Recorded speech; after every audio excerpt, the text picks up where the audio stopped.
네, 오늘은 미세먼지가 굉장히 심한 우리 이런 상황에서 국민 안전안심특위, 우리가 이미 5대 특위 발족을 말씀을 드렸는데요. 안전안심특위를 오늘 발족하면서 원내대책회의를 같이 진행하도록 합니다.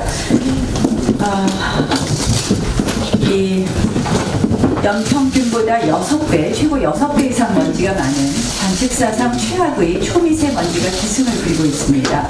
문재인 대통령은 대선 당시에 미세먼지 배출을 30% 이상 줄이겠다고 약속했습니다. 그러나 현 정부 들어서 미세먼지가 먼지는 도리어 악화되고 숨쉬기가 두렵다, 이런 국민의 공포는 더욱 커지고 있습니다.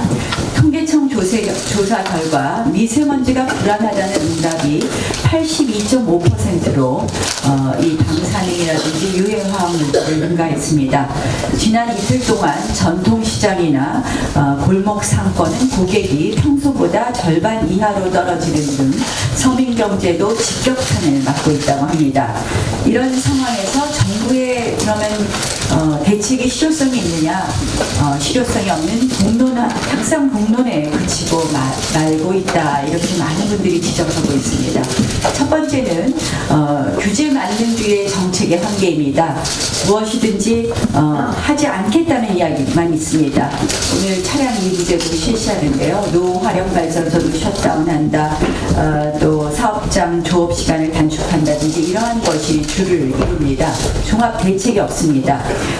이것이 또 규제 대책이 대중적 요법에 그친다는 점, 근본적인 개선을 기대하기 어렵다는 점 등이 문제점입니다. 두 번째는 가장 중요한 부분인데, 중국을 향해서 할 말은 하겠다는 그런 약속이 지켜지고 있지 않습니다. 문재인 대통령은 대선 당시에 중국에게 미세먼지에 대해서는 책임을 말하는 당당한 대통령이 되겠다, 이렇게 이야기했었습니다. 그러나 지난해 6월에 미세먼지의 주된 요인을 밝혀줄 한중일 공동연구 보고서를 공개하려다가 중국 정부의 반대를 이유로 연기하기도 했습니다. 또 한국의 미세먼지는 서울의 미세먼지 탓이다, 이렇게 이야기하는 중국 정부에 대한 대응도 일주일이나 지나서 외교부에서 겨우 대응했습니다. 또한 한중 정상회담의 의제들을 보면 이 미세먼지 논의했다고는 되어 있는데 어떠한 결과도 구체적인 내용도 없습니다. 과연 중국 정부에 대해서 할 말을 똑바로 하는지 궁금합니다. 셋째는 우리가 문제 제기를 하고 있는 이 탈원전 정책이 결국은 미세먼지를 더욱 악화시킨다라는 점을 지적할 수밖에 없습니다. 지금 현재 미세먼지 주범 중에 하나입니다.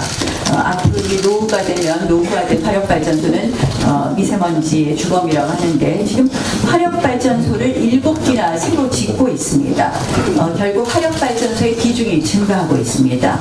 또한 이 정부가 대안으로 장려하는 액화천연가스 발전소 역시 이 원전보다 훨씬 더 위협적이다, 이런 조사가 있습니다.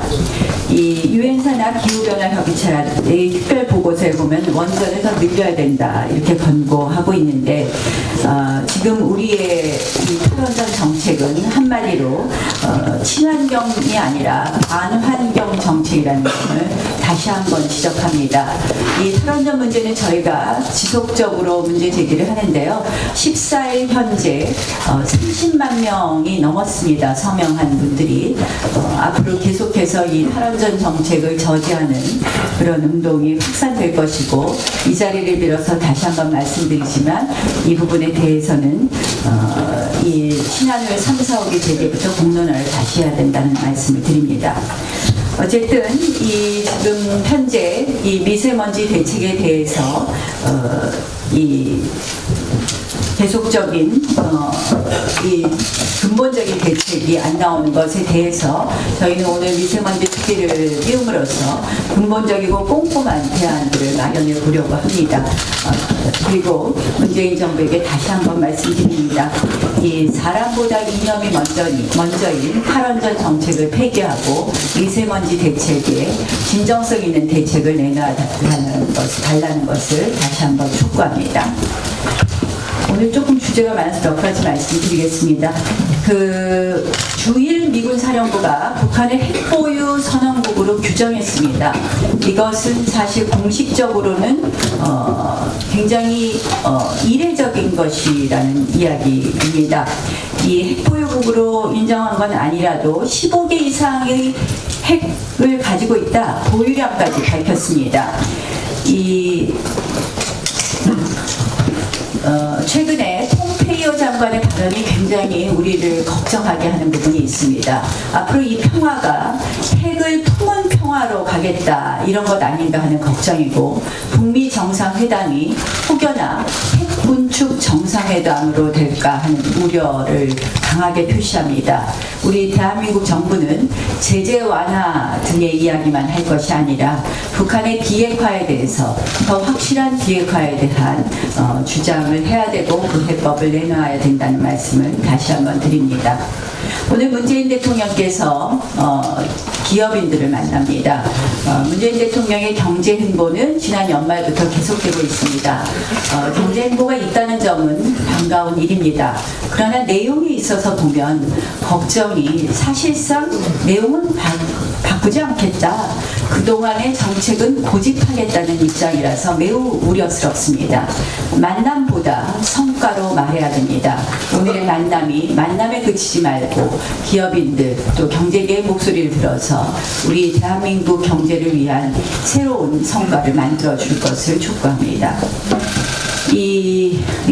이건 정말 우리가 한번 짚어야 될 것 같아서 보통 이 주제는 말씀들을 안 드리는데요.